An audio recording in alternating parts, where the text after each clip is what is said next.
Instagram ರೀಲ್ಸ್ನ ವ್ಯಾಟ್ಸಪ್ಗೆ ಹೇಗೆ share ಮಾಡೋದು ಅಥವಾ ಇನ್ಸ್ಟಾಗ್ರಾಮ್ ರೀಲ್ಸ್ನ ವ್ಯಾಟ್ಸಪ್ ಸ್ಟೇಟಸ್ಗೆ ಹೇಗೆ ಹಾಕೋದು ಅಂತ ಈ ವಿಡಿಯೋದಲ್ಲಿ ತಿಳಿಸ್ಕೊಡ್ತೀನಿ. ಅದಕ್ಕಿಂತ ಮುಂಚೆ ಈ ವಿಡಿಯೋಗೆ ಒಂದು ಲೈಕ್ ಮಾಡಿ, ಯಾರಾದರೂ ಹೊಸ ನೋಡ್ತಾ ಇದ್ದರೆ ಸಬ್ಸ್ಕ್ರೈಬ್ ಮಾಡೋದನ್ನು ಮರಿಬಿಡಿ. ಓಕೆ, ಸಿಂಪಲ್ಲಾಗಿ ನೀವು ಕಾಣ್ತಾ ಇರ್ಬೋದು, ನಿಮ್ಮ ಒಂದು ಇನ್ಸ್ಟಾಗ್ರಾಮ್ ಮೇಲೆ ಕ್ಲಿಕ್ ಮಾಡಿ, ನಿಮ್ಮ ಮೊಬೈಲಲ್ಲಿ ಇನ್ಸ್ಟಾಗ್ರಾಮ್ ಮೇಲೆ ಕ್ಲಿಕ್ ಮಾಡಿ. ಈ ರೀತಿಯಾಗಿ ಕ್ಲಿಕ್ ಮಾಡಿದ ತಕ್ಷಣ ಈ ರೀತಿಯಾಗಿ ಓಪನ್ ಆಗುತ್ತೆ, ನಿಮಗೆ ಕಾಣ್ತಾ ಇರ್ಬೋದು. ಇಲ್ಲಿ ನಿಮ್ಮ ಒಂದು ಮೈನ್ ಪೇಜ್ ಓಪನ್ ಆಗಿದೆ ಇನ್ಸ್ಟಾಗ್ರಾಮ್ದು. ಇಲ್ಲಿ ಕಾಣ್ತಾ ಇರ್ಬೋದು, ಇಲ್ಲಿ ರೀಲ್ಸ್ ನೋಡ್ತಾ ಇರ್ತೀರ. ಅಂದರೆ ಸೆಕೆಂಡ್ ಆಪ್ಷನ್ ಕೆಳಗಡೆ ಸೆಕೆಂಡ್ ಆಪ್ಷನ್ ಇದೆ, ಅದ್ರ ಮೇಲೆ ಕ್ಲಿಕ್ ಮಾಡಿ ರೀಲ್ಸ್ ಈ ರೀತಿಯಾಗಿ ರನ್ ಆಗ್ತಾ ಇರುತ್ತೆ. ರೀಲ್ಸ್ ನಿಮಗೆ ಕಾಣ್ತಾ ಇರ್ಬೋದು.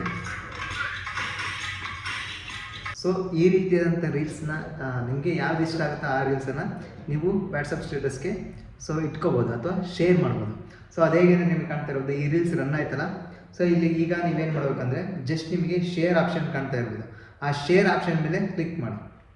ಶೇರ್ ಆಪ್ಷನ್ ಮೇಲೆ ಕ್ಲಿಕ್ ಮಾಡಿದ ತಕ್ಷಣ ನಿಮಗೆ ಕಾಣ್ತಾ ಇರೋದು ವಾಟ್ಸಪ್ ಸ್ಟೇಟಸ್ ಅಂತ ಇದೆ ಆಪ್ಷನ್ನು, ಮತ್ತು ಆ್ಯಡ್ ಟು ಸ್ಟೋರಿ ಅಂತ ಇದೆ.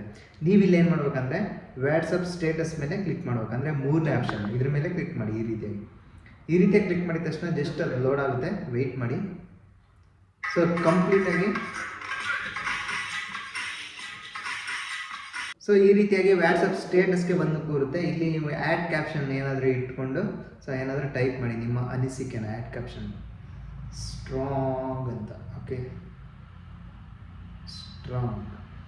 ಸ್ಟ್ರಾಂಗ್ ಅಂತ ಮಾಡಿ, ಜಸ್ಟ್ ಸ್ಟ್ರಾಂಗ್ ಅಂತ ಟೈಪ್ ಮಾಡಿದ್ನಿ. ಜಸ್ಟ್ ನಿಮಗೆ ಕಾಣ್ತಾ ಇರ್ಬೋದು ಶೇರ್ ಆಪ್ಷನ್ ಇದೆಯಲ್ಲ, ಜಸ್ಟ್ ಶೇರ್ ಮೇಲೆ ಕ್ಲಿಕ್ ಮಾಡಿ. ಈ ರೀತಿಯಾಗಿ